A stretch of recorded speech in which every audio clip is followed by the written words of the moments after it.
And good evening once again, everybody. Welcome to another Hoops HD Under the Radar podcast, your source for everything and anything you want to know about teams that the media is generally not talking about. I'm your host, Chad Sherwood, and joining me, as always, the Under the Radar puppet himself, David Griggs. David, how are you tonight? Better than Northern Iowa, who the media shouldn't be talking about after that. Holy crap. We'll get to that later. Yeah, but David, we actually wanted to start with some breaking news here. Well, 2 nights ago, Yeah. we had or maybe was it Monday night? I guess I've lost track of time. That was 2 nights ago. Yeah. Yeah, it was 2 nights ago. This was unbelievable. This was happening as we were recording the Hoops HD report. It Right. We was we a had one huge of game. absolutely one of the most amazing overtime games of the season. Yeah, it really was. I mean, and I've never. I was shocked. It's one of the more surprising results. This isn't hyperbole. I don't think I've seen anything like that happen in 10, 15, 20 years. right, And then it hasn't happened in 20 years. in fact, we have something, and we're talking about a great overtime game Monday night. We are not talking about Kansas, Oklahoma, though, because we're Yeah. under the radar. Right. We are talking about Grambling State going out, and after getting down big early, they made a huge comeback, went to overtime, pulled out the absolutely amazing win over Alabama State at home. Back-to-back overtime wins at home to start SWAC play. The Grambling Tigers won the Centenary Award as the worst team in Division One basketball 2 out of the last 3 years. Yes. Are sitting here as we speak, 2-0 in the SWAC. And it's the first time they've been 2-0 since 1994 in Correct. conference play. Um, all kidding aside, a huge congratulations, and I'm actually being a little bit sincere here, to a program that finally has something good going for it, even if it's just temporary. I don't think they're going to ride this out and continue to contend towards the top for the top of the league, but at least the sunshine is finally shining on Grambling a little bit. I mean, this program literally it's the worst Div 1 program, or has been for the last 4 years collectively, and it's not even close. Absolutely. They went 0 for 2013. They were 0 for the 2012-2013 season. They did not win a single D1 game during the 2015 calendar year. Last time they won back-to-back D1 games was winning their first two games in the 2011 SWAC tournament. That was 5 years ago. Yeah. They beat non D1 Jarvis Christian tonight. They've now won 3 straight games, also for the first time since that 2011 season. Yeah, and again, because your media bracketologist, at least a lot of your mainstream ones, might be projecting Grambling in. So, wow. Right now in a 3-way first place tie along with Texas Southern and Jackson State on top of the SWAC, but it really is an amazing story, and I don't think that they can keep it up. But if they somehow can put together 8, 9, 10 wins in SWAC play this season, this is going to be one of the most amazing stories of the entire year. Oh, well, again, that is a huge turnaround for them if they're able to do that. I mean, if you look at the power rating numbers, KenPom still has them at 348 out of 351. So obviously their numbers are not coming through there. But Yeah. But 5 wins on the season. This is they could not lose another game. Sorry, not win another game the rest of the season, and this will still be maybe the best season we've seen them have in years. Yeah, probably so. um, so really, but we are sincere. Congratulations to this Grambling team. It is a huge story and it's huge news. Yeah. Out of the SWAC, and for the second time this season already, we've started the show with SWAC, which I don't think we'd ever done in any year before this. Yes, and some other news. Oh, are we just starting with the SWAC? Well, because we did have some other news out of there, and it is kind of disappointing news, at least by Centenary Award standings. Has Mississippi Valley State blown their chances at winning the Centenary Award? Perhaps not, but they did blow their chances in perhaps having the award named after them. Yeah, Mississippi Valley State had a shot to do something historic this year, to go 0-33. No team has ever lost 33 games in a regular season. They won a home game over Arkansas Pine Bluff the other night. Now they have a win, but here's another amazing SWAC stat that came out of that Mississippi Valley State win. As we sit here right now, there are, I believe, 6 or 7 teams in Division One that are winless against D1 opponents. Everybody has at least one win against non-D1, or against D1 or non-D1, but against D1 opponents, there's still a handful of teams without a win. There are no SWAC teams in that category, which is odd. Normally there's 6 or 7, and 5 out of the 6 are from the SWAC. Right. So, David, do you have a front runner now for the Centenary Award?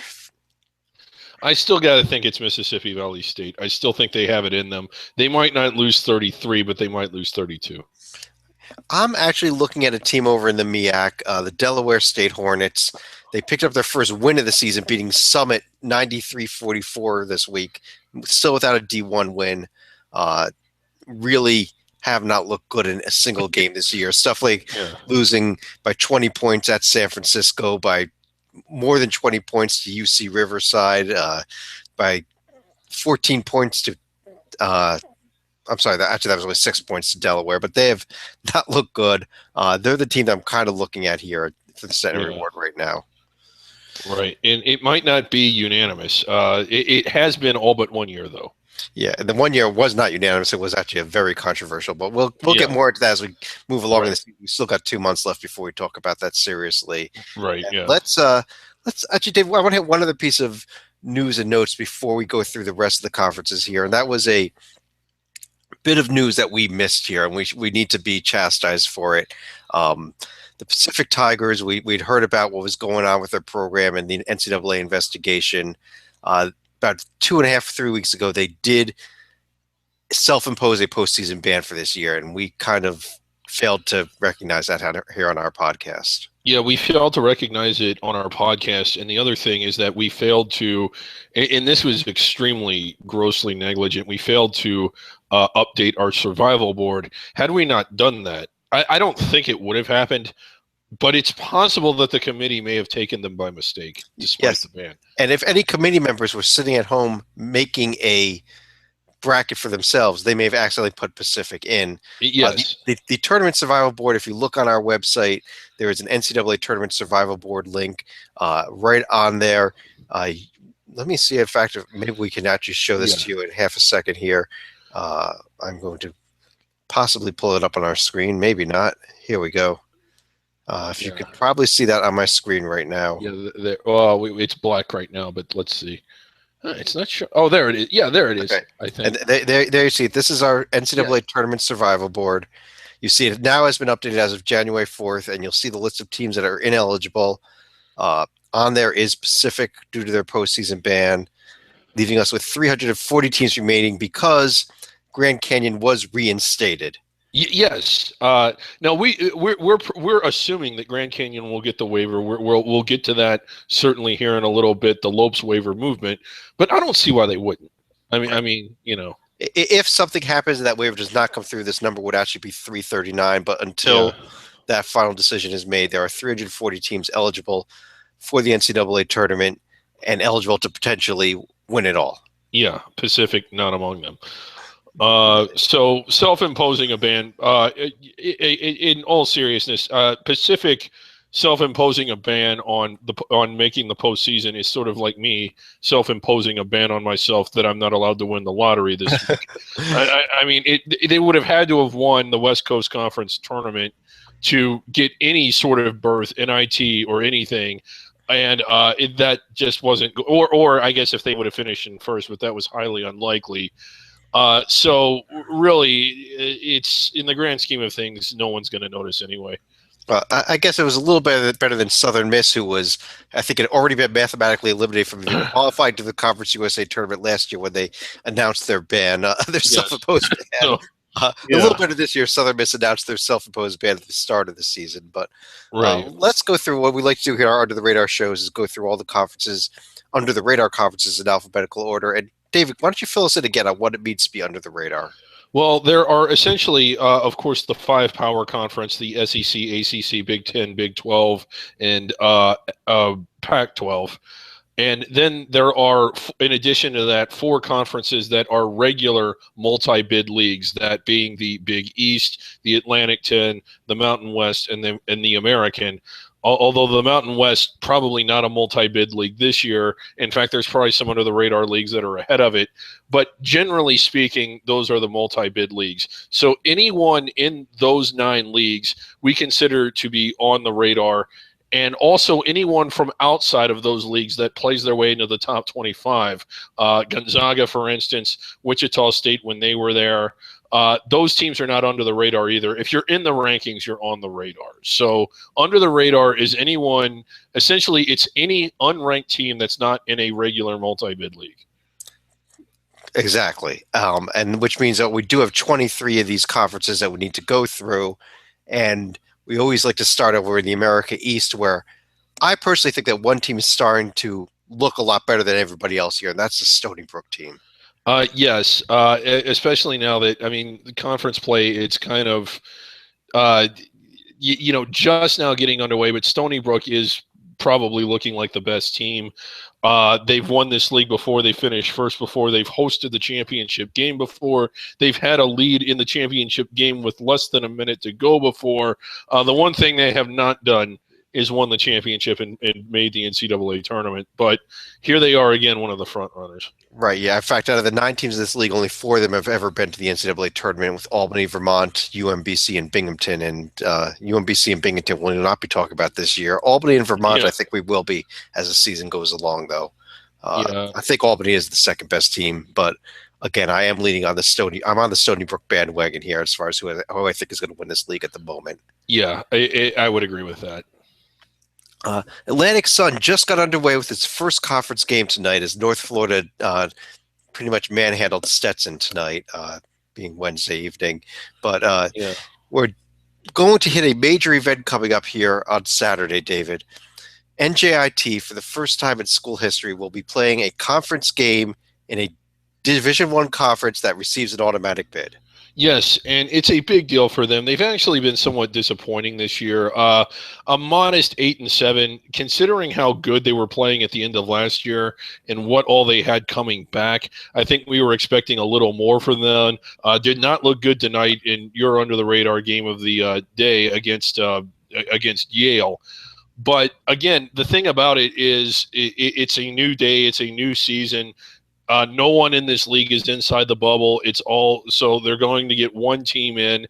And the other cool thing about this is that it's campus sites. NJIT, a very compact, hostile, exciting environment. So it's important that they do well in conference play, because if they finish first or second, it's that's going to be a hell of an advantage for them advancing in the conference tournament. It's one of the things that makes this conference so much fun. Yeah, and while NJIT a little disappointing here, 8-7 against D1, actually 9-7 overall, but none of their losses have been horrendous.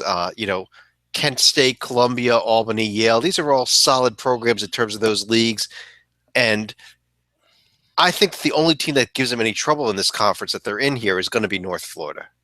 I agree with that. North Florida, again, a lot of fun to watch. Matt Driscoll has done a great job with that program. They're the team that ultimately I think is going to win the league. They don't have the strongest post play in the world, and that's putting it nicely. They really don't have any. But still, they are the team that's looked the best. I think I wouldn't be surprised if they finished first and then won the tournament again on their home court. Over in the Big Sky, we had been talking a lot about Sacramento State when they went to Arizona State to start the season. I think I'm pretty much ready to write them off after they began the season began Big Sky play losing at Portland State. Now lost 3 out of 4, actually 3 straight D1 games, 4 out of 5 D1 games that they've played. Right. I'm back looking at Weber State again at this point. Weber State, and look out for Montana. Montana didn't have any big wins. Their record smelled really bad, but if you watch them play some individual games, they put up some I know this is faint praise, but they did put up some fights in some losing efforts, and they're off to a 2-0 start in conference play, and that would be important if this conference, or that would be a lot more important last year than what it is this year because this conference changed their postseason format, which takes a lot of the stakes and storyline away from the regular season. And I think we need to make a concerted effort to spend less time talking about this conference and the Horizon League for the just a horrible administrative decision regarding that tournament. Right. Well, I gotta say, there's one other team we do have to very briefly mention here. Also sitting at 2-0 in early play is this Idaho team. But did you catch the name of that player that scored 18 points and hit 6 out of 8 three-pointers for Idaho in their win over Northern Colorado? We need to move on to the next. So congratulations to Chad Sherwood. We're gonna have to get him on the show. We got to work on that. But yeah. Personally, I'm kind of rooting for Idaho here. But yeah. Over in the Big South, High Point and Asheville are tied at both at 4-0 in early conference play. This High Point team, I can't say enough about what an incredible player John Brown is. John Brown is for them. Oh yeah, and he's got quite a website. Well, we need to link that if we remember in the article. It's something else. You sent that out, but yeah, real good starts for them and real good teams. High Point again out of conference. They had the close loss at NC State, a game they really should have won. Asheville went up to Georgetown and won, which seemed really good at the time, but Georgetown might be under the radar themselves before we're done here. Radford also winning at Georgetown. Everybody in the Big South is winning at Georgetown. It's just the it thing to do this year. But yeah, this is such a fun league. I wish like hell they played the tournament at campus sites. I really, really do. Especially last year when we had 7 teams tied for first halfway through conference play. It was unbelievable. I don't think we're going to have that this year. I do like this Asheville team. They had a nice home win over Winthrop tonight that they pulled out at the last second. Yeah. High Point actually was the one team off today in the conference. They'll be back and play over the weekend. Yeah. But I think that it's going to come down to those two teams. Yeah. I don't know that Radford gets back into it. I think Radford kind of played over their heads in that way over their heads in that Georgetown game. I agree with that. I'm not as big on Radford either. Little disappointed in Winthrop. And again, I know that we just talked about how good the teams are that they've lost to, but Winthrop was one of the teams that I thought that would be up there. And here they are 3 games back, only 4 games in. They're doing better than Nebraska, though. Or is Nebraska doing better than them? I'm sorry. Anyway. Don't say that about 10 miles. Anyway. The conference that is starting play tonight, no games have gone final yet as of when we're recording this, but it's the Big West. No conference games yet, but Hawaii and UC Irvine were the 2 best-looking teams in non-conference play. I don't see that changing in conference play. Hawaii looks great at home. I think they're a top 25 caliber team on their floor, and I think that I don't know what they're like off their floor. They've only played 1 game off their floor, and it's to I don't want to say who it was against. It was a loss to a team that plays in Texas. Yeah, Texas Tech. Anyway, but yeah, Hawaii and Irvine. If Hawaii wins, if Hawaii blows through this league, and I'm talking 1 or 2 conference losses, are they inside the bubble? I think they are. But you got to keep in mind, you're talking about winning 9 and 10 road games if you do that, and as of now, they've won 0. Yeah, I don't think that they can do that. I do like this Irvine team. I think there's 2 other teams you got to keep an eye out here for in this conference, and that is UC Santa Barbara and Long Beach State. Yeah, UCSB went 6-7 against the number 5 strength of schedule in the country non-conference. Long Beach went 6-9 against the number 3 strength of schedule non-conference. These are teams that, although they don't have good overall records, played killer schedules, and I think that may pay off as we move into conference play here. Yeah, well, I hope it paid off outside of conference play. They better have gotten paid playing those schedules. Essentially, they looked at what Hawaii did and did the complete opposite. Hawaii 197 strength of schedule. It could be worse. It could, there's another 100 or so worse than that. Over in the Colonial, I think this is a league conference we'll be talking a lot about this year because of the amount of good teams. The problem that the conference has is everybody's going to be knocking each other off, so it may end up being a one-bid league for that reason, although we've said all along that if somebody can run away with the Colonial, and win it outright, maybe by 2 games outright, they might get on the bubble in that case. Yeah, there are. Here we are, 2 games into conference play, and only 2 teams have yet to lose. So I mean, they've started beating each other up already. William and Mary, they were the team that I liked the most coming into the year. Starting off with really surprising loss at home to Towson. Very surprising. Yeah, and again, like as much as I like William and Mary, and I think their ceiling is high, good Lord, do they fail to play up to it a couple times? I mean, losing at Howard and then losing at home to Towson is just, oh God! I mean, it's a good team that kind of blew an opportunity for itself. They did bounce back with a nice win over College of Charleston, who had been one of the surprising stories non-conference this year. We kind of like them.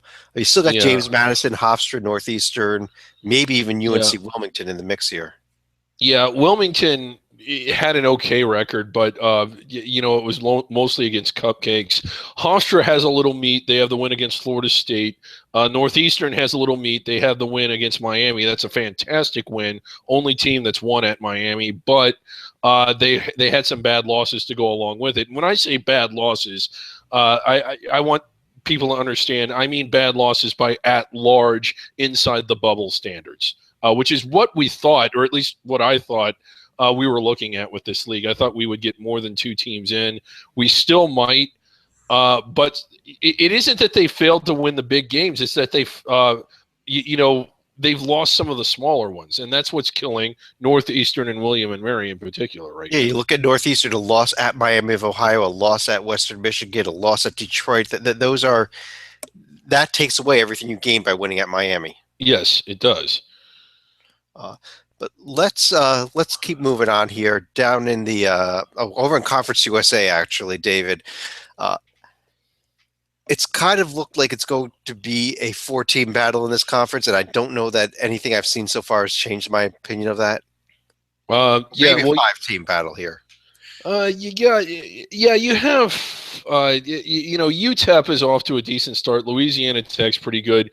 UAB winning 8 in a row. Old Dominion with all the talent in the world. One of the bigger disappointments, not just in the league, but maybe in the country, Old Dominion this year. But here they are in conference play. They might turn it around. Middle Tennessee's good. Western Kentucky normally good, although kind of weak this year. And then you have the Southland. Below that. Yeah, that's what I kind of meant by 5, maybe these 6 teams. Yeah. There's such a gap between that to the other 8 teams of this conference, the group that includes the Florida Internationals and the Charlottes and the Rice. I mean, those teams are so bad. Southern Miss, don't forget them. Southern Miss isn't even eligible, so they don't count. So San Antonio, one of the worst. Yeah, but it's as far as who is actually going to win this league, I'm still keeping an eye on this La Tech team. You mentioned UAB has that good winning streak, but Louisiana Tech's only losses at Memphis and at Ole Miss, 2 teams that are tiptoeing around the bubble line right now. I'll put it that way. And they have a nice win at Ohio State. They beat UT Arlington, only 2 teams to have done that this year. I think that this is a team that is good enough to win this conference, although we've kind of said that about them the last few years, and they've always disappointed us. Yeah, this year I wasn't expecting much out of them. I was impressed in the sense that I guess more surprised than impressed. They're a lot better than what I thought they would be given how much talent they lost. And I think they have looked like the best team in this league, and partly because they've looked good and partly because this league just isn't very good, honestly. It's really not. UAB's playing well, but they, again, if UAB or La Tech, if they win 26 or 27, especially UAB, and 25 of them are against sub-NIT teams, that's not going to get them in. Over the horizon, if it just with the win at Ohio State, I think La Tech can land inside the bubble if they run the table. Okay. Just moving on, sorry. We're moving on to the Horizon League, though. I want to take a little bit of issue with something that you and Joby both said during our Hoops HD report this past week. I don't know if you recalled or not, but we were discussing the Oakland Grizzlies. And the comments was made again that this is a good team. They have lost at Colorado State, at Southern Illinois, and now they go out and start conference play. or the second game of conference play on Monday night, losing at home to Youngstown State. David, this is not a good Oakland team. I'm sorry. Well, they lost. It was in overtime. It was I think it was a last-second shot. 100 to 98. Yeah. Yeah. They gave 100 points to Youngstown State at home. Well, had the game been canceled, we'd still be talking about what a good Oakland team this is. Yeah, you can't. I mean, all kidding aside, they went out there and really competed against Michigan State, had a chance to win it. Actually, competed really well against Virginia, and blasted Cleveland State, and then they lose at home to. It's just inexcusable. And I know everyone has off nights, everyone has mulligans, but still, you can't. That's just not a good loss. It's hard to sit there and argue that you're a good program that can keep up with Valpo, if you can't even beat Youngstown State. If you can't beat a sub 200 team on your home court, I think Valpo. Yeah. I think the only question I have to ask in this Horizon League is, does Valpo lose any games at all during conference play? I mean, if it is, it's because they have an off night. It's not because anyone's better than they are. The Ivy League, one of the few conferences that even after tonight will not have started its conference play yet. Yale with a nice home win over NJIT. I'm liking this Yale team a lot more just from what I've seen during non-conference play at the moment. Yeah, the two teams that I like based on how they're playing now, not necessarily the whole body of work, which out of conference body of work doesn't really matter in this league since there's no tournament. I like Harvard and I like Yale. I mean, I think they've been both playing really well, and Princeton too, a little bit. Princeton too. I also think we got to keep an eye on this Columbia team. I think we could have a real free-for-all here in the Ivy League, maybe even that outside shot of more than a two-way tie, which has happened twice before. There has been a three-way tie one time in the mid-'90s, and you end up having basically a semifinal and a championship game, right? If that's the case, but. And I don't think it's going to be one or two teams so overwhelming everybody else and running away from it. I think there's 4 teams that are all competitive that can all beat each other, especially at home.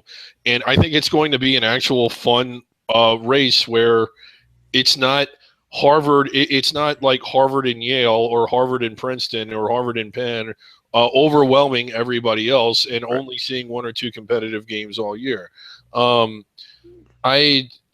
At the top of the show, Chad does this to me every week. He starts the show without – this is the Hoops HD report. He starts the show without telling me he started the show. And, what you have advised me to call an unfortunate incident with Dartmouth mascot. Anyway, we'll just... yeah. If you want to go back and check out our Hoops HD report, just watch the first 2 minutes of it.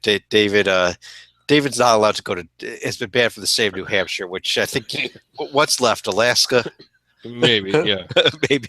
maybe we're out of the. They're starting to tell me that I just have to stay on the couch all the time.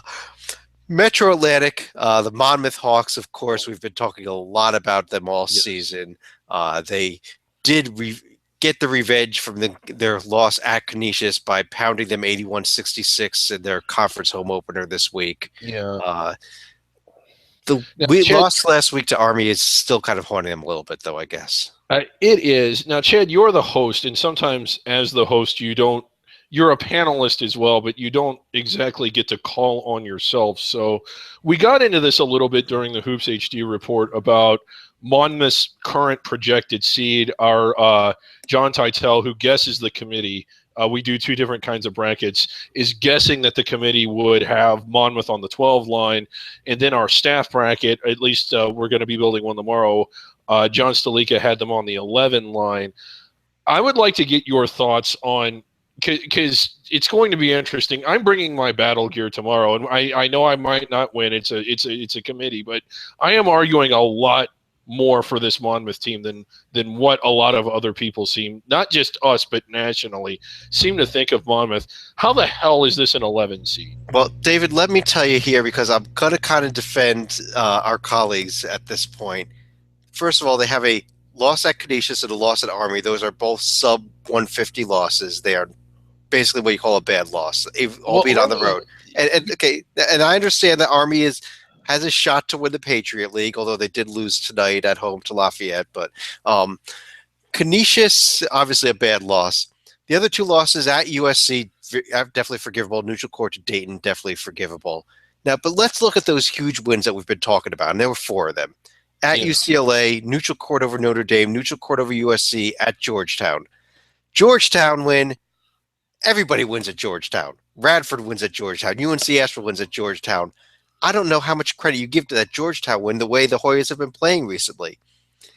UCLA win. UCLA is probably not going to be in the field that we build tomorrow night when we build our bracket. But it's still the only home game they've lost. It's still the only home game they've lost. It was the first game of the season, but it's not a win over a tournament team. Notre Dame, USC, both very bubblish teams. 2 weeks ago, that looked like 4 wins over 4 solid NCAA tournament teams. It's not looking like that anymore, and that may be what cost you from going from a 7 or 8 seed, which is where I think they were, down to maybe the 10 or the 11 line. I mean, I can see that, but the one thing I just cannot get over is just the sheer volume of wins away from home.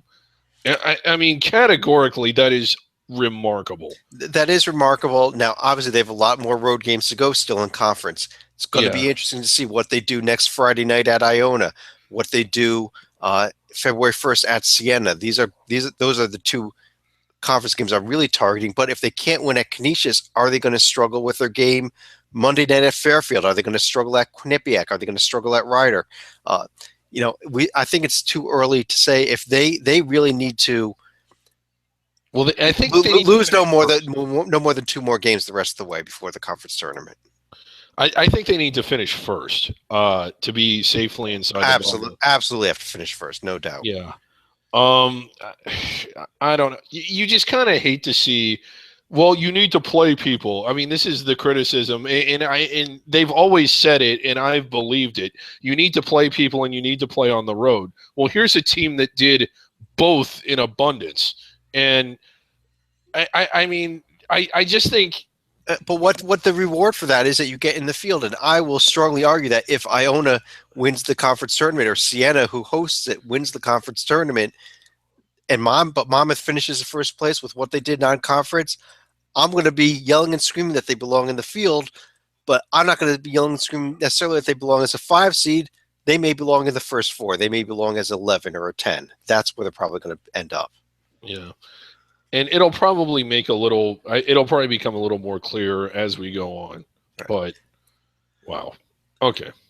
Let's move on. We've spoken enough Metro Atlantic. Over the Mid-American, though, there's a team that I'm starting to pay a lot of attention to here. They've now run off, I believe, 9 straight victories, and that's this Akron team. Yeah, the Zippy, another great mascot. Zippy the Keg. Yes.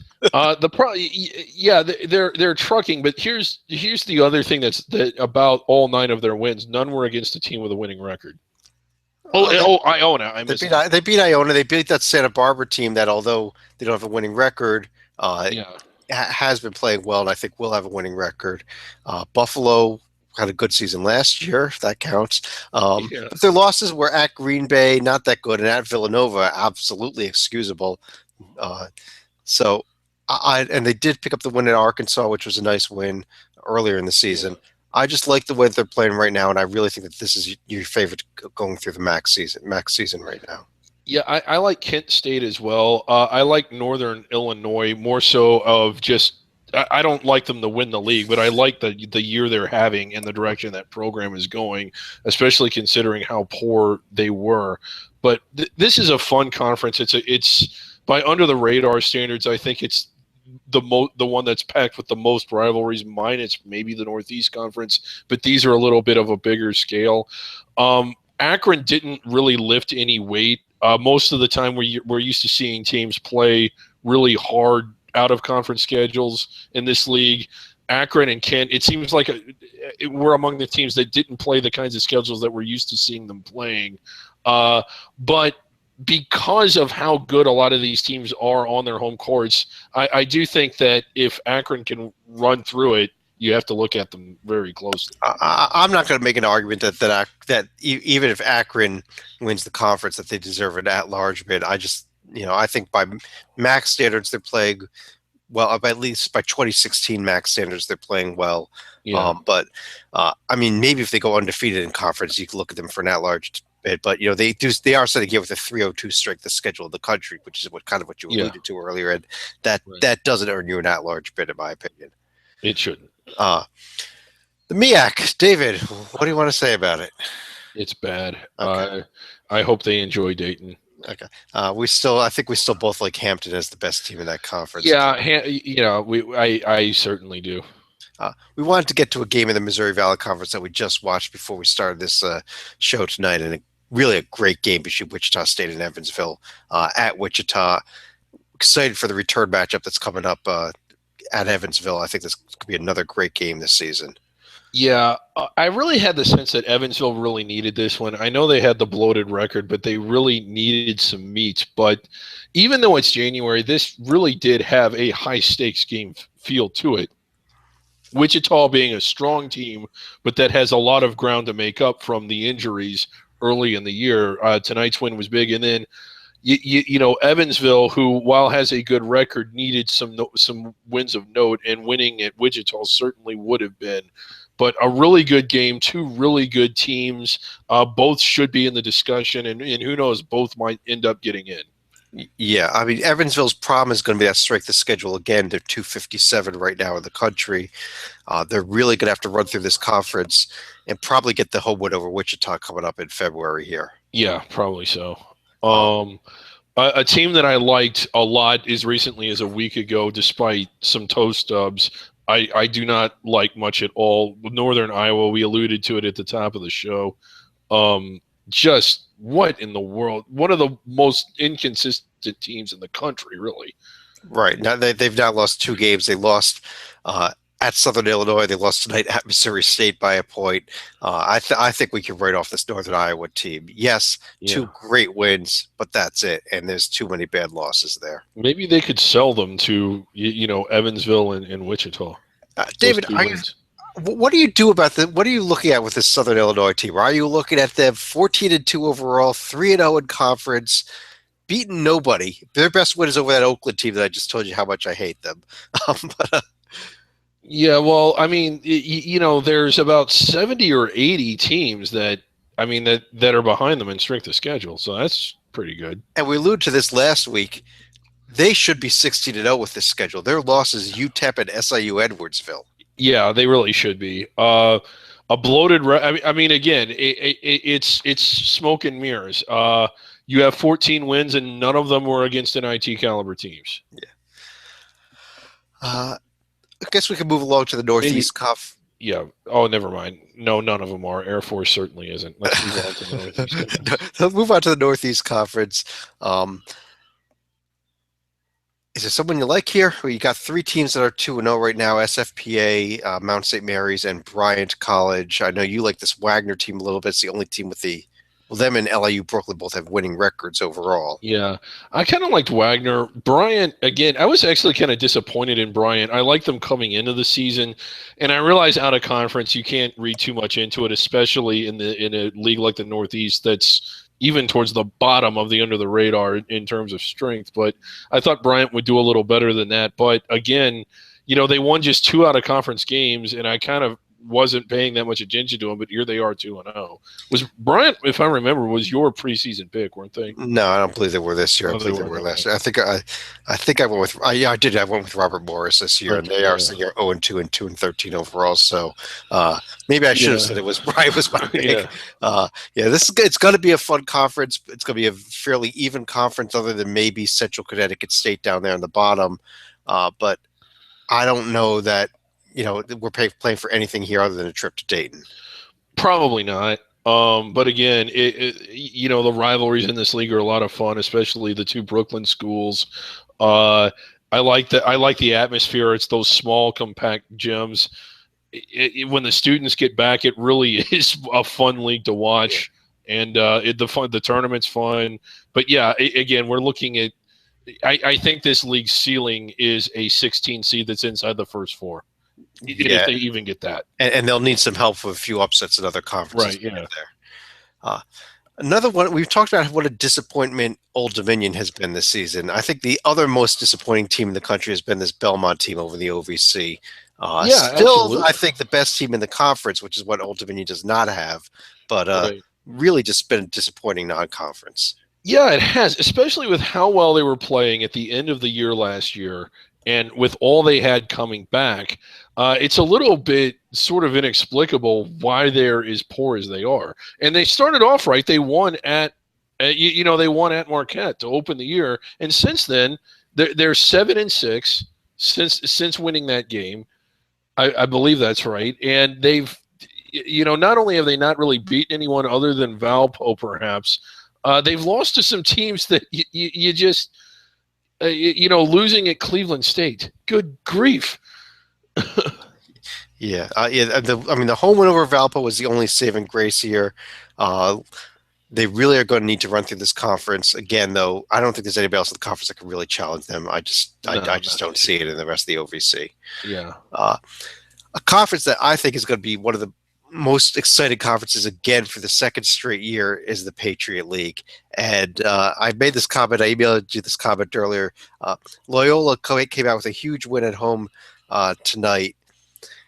As a result of that victory over Lehigh, they are now 3-0 in conference. Loyola went 1-10 non-conference against a Yeah, lousy strength of schedule, and right. they're here tied with Bucknell for first place. Yeah, one of the disappointments early in conference play has been Army. For the second year in a row, they looked strong out of conference, and we thought that they would be one of the front runners. Here they are, 1-2. Both losses coming at home, Bucknell and Lafayette. It really inexplicable. Yeah, and again, it's just why I don't know why this team. What happens to them when they finally start conference play? But they need to get it figured out. Yeah. But right now, Bucknell and Loyola 3-0. I know you like this Bucknell team heading into the season. They're playing like it now that they've reached conference play. I don't think this Loyola team is going to stay up there. They've lost to teams like Mount St. Mary's on the season already, so I think it's more of a little bit of a fluke there with Loyola. But congratulations to them in first place right now. Yeah. Let's move into the Southern Conference, where we do have a team that is a team I think we both agree is inside the bubble right now. Yeah, Chattanooga. Like them a lot. And, they had a real big win last night against a pretty good Mercer team, or what we thought was a pretty good Mercer team. And they just came out breathing fire. Mercer came back to cut it, I think, to 10 at one point. But, they just jumped on them. Chattanooga is pretty good. Chattanooga is really good. I do like this team. They got a trip to Wofford coming up this next few days here. That will be interesting because Wofford's been the class of the conference the last few years, is off to a 2-0 start, but they're 2-0 as it gets two of the weaker teams in the conference. So I think that I don't think that Wofford's going to remain up near the top of the standings very long. I don't either. Again, Samford is much improved, but I don't think they got what it takes to stay with Chattanooga. In fact, they might get flattened if they played them. The Citadel, another program that's pretty improved. So some teams a little bit on the rise here, but Chattanooga, there just hasn't. If anyone was going to stay with them and keep pace with them, I thought it was going to be Mercer. And after last night, and I know the game was at Chattanooga. And one more thing, Chattanooga, you need more fans at the game. You have a team that's inside the bubble. They should be selling out that arena. And last night it looked like it was only 2/3 full. But again, I just don't. I wouldn't be surprised if Chattanooga won out. I really wouldn't. Yeah, the game that I probably look at Chattanooga's schedule is the game at Mercer February 8th. That may be the only game that they lose until the NCAA tournament. That includes the SoCon tournament as well. So they are actually going to be favored in every game. Actually, they're probably favored in every game other than that Mercer game the rest of the way. So we'll see what happens. Southland Conference, the real Southland, not the one that's part of Conference USA. Right. SFA after the 2-0 start, 9-5 overall. Yeah. They're probably going to win the conference by 2 or 3 games, take the conference tournament, and lose the first round, David. Yeah, and then these brain dead people in the media will, for the third year in a row, be talking about, oh my God, what a great SFA team this is. I mean, 20. I guess if they win the conference tournament, they would be uh, what 23-5, or I'm sorry, 30-5. Yeah, they would be.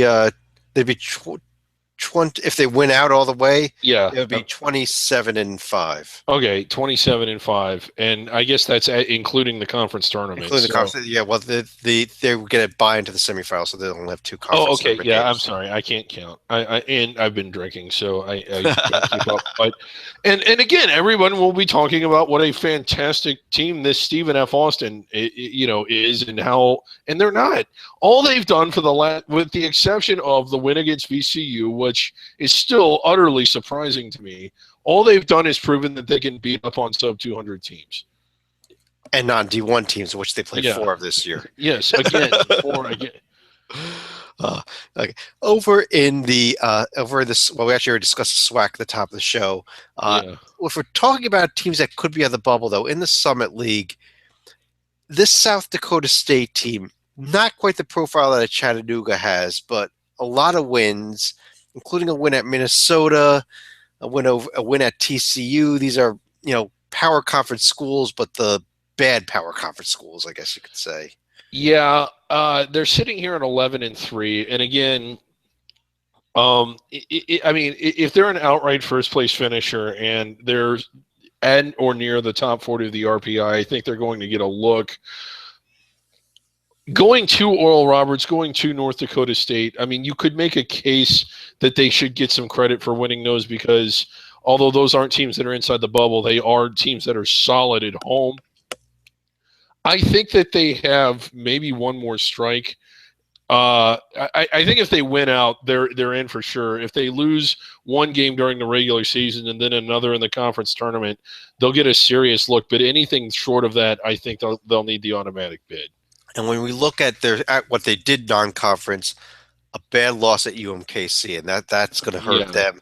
A loss at Weber State. We talked about Weber State being the best team of the Big Sky, so I don't think that hurts them quite as much. Yeah, but the loss at UMKC really does. And they did beat Minnesota, but again, they're not going to get a whole lot of credit for that. Let's move over to the Sun Belt, where we've been talking about two teams all season, and I'm almost surprised that they both start out 2-0 in conference play. I kind of had the suspicion that things would suddenly change once we got to conference play in the Sun Belt here, but Little Rock and Arlington both held serve for the first 2 games. 12-1 overall for Little Rock, 11-2 for Arlington, both with some big non-conference wins. Yeah, and I think, again, if they blow through the league together, I think there's room for both of them. I agree. I mean, doing a field right now, I would have them both in. Yeah. I think I still like Arlington's profile a little bit better, even though they have the 2 losses, because I think the Ohio State and the Memphis wins are slightly better wins than Little Rock has. Probably so. And again, like, had Little Rock gotten the one at Texas Tech, I mean, obviously that bumps them up a little bit. But I agree. Arlington's wins are a little better. It'll be fun when they go at it against each other. But I think there's room for both of them. And again, they went out and played. January 23rd is the game at Arlington. February 25th is the game at Little Rock between these two.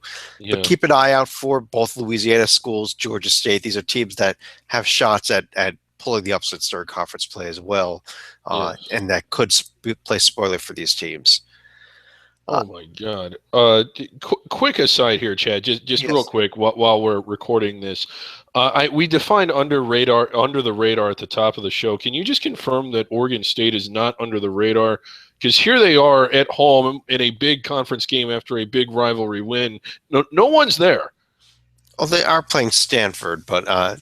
Yeah, I don't know why. Oregon State fans, you have a good team this year. Get out there. Get out there. Anyway, all right, sorry. I just wanted to confirm that they're not under the radar. Let's stay out west. We did mention Pacific at the top of the show for the West Coast Conference, but I think we got to start really talking about this St. Mary's team that we've kind of been blowing off for the last few weeks here. Probably for the start of the season, we've been blowing them off, but because of them having gone on the road twice, losing at Callan, winning a conference game at Santa Clara. But They're 13-1, David. They are. They're 13-1. And let me throw some numbers at you here also. RPI 40, KenPom 18, BPI 18, adjusted defensive number 84 in the country. Their offense is 13th ranked in the country. Well, yeah, and again, they've racked that up against weak defenses and weak offenses. I mean, those efficiency ratings. I'm not sold on them. They did themselves no favors. They made no case for themselves other than that they can beat sub-NIT teams at home. Irvine, decent win. Played really well out at Cal, and this is a good Cal team. But the discussion is the same. I mean, until they have a true test on the road and actually win it, I don't think we can take them overly seriously. Now, they may be good enough. I mean, there's BYU, there's Gonzaga. They play them both 4 times. I think they need to win at least 2 of them, and I think one of them has to be on the road against one of those teams. Well, the upcoming games here, it's not going to be until January 21st they get Gonzaga at home. They've already beaten BYU at home. They're at BYU February 4th, at Gonzaga February 20th, and circle this one Tuesday, March 1st, home against Grand Canyon. Yeah. We know Randy Bennett loves to play that non-conference game after the end of conference schedule, so he did that again this year. Okay. Is there anything to talk about with this BYU team? He should have gone there. He really should have. Not really, no. Okay. Last but not least, in terms of conferences, we just mentioned the team of the people. David, is there anybody better than Grand Canyon in the WAC? It's not even close. It's just sort of like, I mean, again, no one is anywhere close. I wouldn't be surprised. I do think that they'll trip up and lose a conference game, but no one is. Well, I do have to say this, and I hate to say anything negative about the Lopes, but if they got a full waiver that allowed them to be eligible to both automatic or at-large bids, their 323 strength of schedule kind of concerns me a little bit. Oh, well. Those are just. I mean, you gotta like sort of peel back the onion and look at things a little more closely. Let's see. Like the 323 strength of schedule. Well, the reason is you can't hold this against the Lopes. The teams they play just aren't very good. It's not their fault. It's the teams they played for. Okay. There was a little bit good news out of Lopes here. The Pac-12 was not very happy with the Lopes, given that they are a for-profit school, and actually told Pac-12 schools not to schedule them. Yes, that ban was within days of the launch of the Pac-12 network, by the way. Yeah. That ban has now been lifted, and the Lopes just scheduled a trip to play Arizona on the road next season, so they will be at the big boys in their state there. Yeah, and that's a good game. I'm glad that got scheduled. But on that note, we want to take a quick look at some of the upcoming games, and then we'll get to our top 10. Coming up on Thursday night, a good game out of the Colonial. Hofstra is going to be at Charleston, potentially our under-the-radar game of the day there. And UTEP at Middle Tennessee in Conference USA. But I want to also Old Dominion at La Tech. Two good Conference USA games coming up tomorrow night. Yeah, against Old Dominion, a team we thought would be a lot better this year than what they were, but they could still end up being a force in the conference and could still win the conference. But yeah, you mentioned it's a 5 or a 6 team race, and those are 4 of the teams. But I actually wanted to mention a game coming up tomorrow night in the WAC that does not involve the Lopes. The renewal of the rivalry again, although it never really took off after the big fight. But New Mexico State's at Utah Valley tonight, the site where we had a couple of years ago one of the ugliest incidents after a game. It could have been a lot worse. What was funny is I had watched that entire game start to finish because it involved first place in the conference. I think they were tied for it or a game within each other. And what ended up, Utah Valley had stormed the court. And essentially, was it during the handshake? I don't remember, but right before the handshake, Casey Ross Miller, who ended up transferring and playing for Auburn last year, took the ball and threw it right at Coach Hunter's son. It was his name slips my mind here.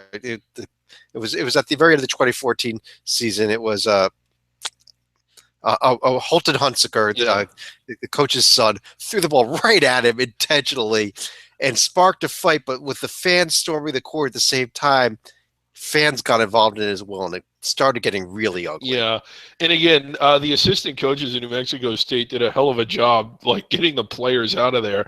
And I missed it. The game was streamed online, and I was watching it. And right as the game had ended, we were getting ready to record Under the Radar. In fact, it's probably in the archives somewhere. And we set it up, and we sit down, and you're like, "Could you believe the end of the game?" And I was like, "What?" So I had no idea what had happened. A few more games coming up. Coming up Friday night, David, your chance to prove me wrong is Valpo will be at Oakland and probably what you think will be their toughest Horizon League test of the season, obviously. I think it will be. I'm disappointed in Oakland, but I do still think that this is the toughest test for them. Another good Conference USA game coming up on Saturday. UTEP is going to be at UAB. Yeah. We mentioned that NJIT's first A-Sun game is coming up as well. Wichita State's at Southern Illinois coming off of the Evansville win. If the Southern Illinois team is for real, we're going to find out on Saturday. Yeah, and they'll have some momentum built up. It should be a good game. It should be a good atmosphere, but I still think that it's smoke and mirrors. Good Colonial matchup coming up with Northeastern at William & Mary on Saturday. A great one, yeah. And a great rivalry game in our first Ivy League game of the season. Princeton is at Penn. Do they do bookends? Yes. The other game will be at the end of the season between the two of them. Is it just the two of them, or is that how they do all the so-called rivalries? No, actually, the other three rivalry matchups get played as the first two games of the season. So, for example, Harvard and Dartmouth will play each other twice before they play anybody else. Same with Yale and Brown. Same with Columbia and Cornell. Okay. Huge game to pay attention to on Saturday. The Grambling State Tigers will be in Baton Rouge, take on the Southern Jaguars, going for 3-0 in conference play for the first time since 1988. I am pumped. Okay. Yeah, we're going to keep our eye on that. They actually started out 4-0 in '88, so we're going to keep and an eye Southern on that. being one of the better teams in the conference. So, Army at Loyola, interesting Patriot League matchup, although probably every Patriot League matchup is going to be a good one this year. Going back to the WAC, New Mexico State's going to be at the Lopes on Saturday as well. So if New Mexico State, who's the team that a lot of people are projecting to win the WAC this season, or at least to win the WAC automatic bid, this is a chance for the Lopes to show them exactly what's going on. Exactly. Not much of a schedule on Sunday, but on Monday, a couple games I want to note. Monmouth back on the road at Fairfield. We mentioned that Chattanooga at Wofford game. And if the Tigers win Saturday, 4-0 could come Sunday at Alcorn State. Yeah. I mean, no, you're not with me on that? No. Just one other game I want to mention coming up next Tuesday. A pretty interesting game in the MAC, actually. That Akron team we talked about is at Central Michigan. Central Michigan, the team we liked heading into this season. Yeah, I know. That is a good game. I've certainly just written off Central Michigan. They've been extremely disappointing, so much so that we forgot to mention how disappointing they were because we had forgotten about them. But they're up there with Old Dominion and some other teams that have just been, Belmont being another one. But Akron, again, like you said, I agree with you. Them and Kent are the teams that I've liked the most in this conference. On that note, David, do we want to move on to our top 10 lists here? I believe so. All right. Well, I have, off of the nice win tonight over Evansville, I now have Wichita State number 1. Even though their record and maybe even their resume doesn't quite support it, I think of all these underrated teams, they are the best team. Yeah, and I think it will support it by the end. I had them at number 2. I still have Monmouth at number 1. I do have Monmouth so many road wins. Yeah, I have Monmouth at 2. I have Valpo at 3 and Chattanooga at 4. Yeah, I had those two, the same team. And then I have Little Rock. I still really like them. I know that Arlington's paper is a little better, but I really like Little Rock's team. Evansville, I was actually moved them up a little bit tonight. You've been big on them this whole time. I have them up to number 6. Yeah, I have those are my next 3: Evansville, Little Rock, and Arlington.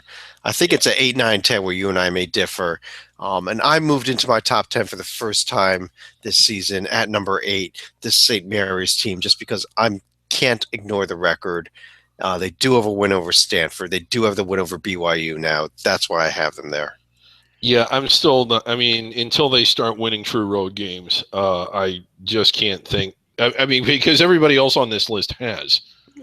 Well, I had St. Mary's at 8, Grand Canyon at 9, and South Dakota State at 10. Yeah, I had South Dakota State at 8. I still like them. I have the Lopes at 9. I have Louisiana Tech at 10. I like how they've been playing more and more, and they seem to be improving as the year goes along.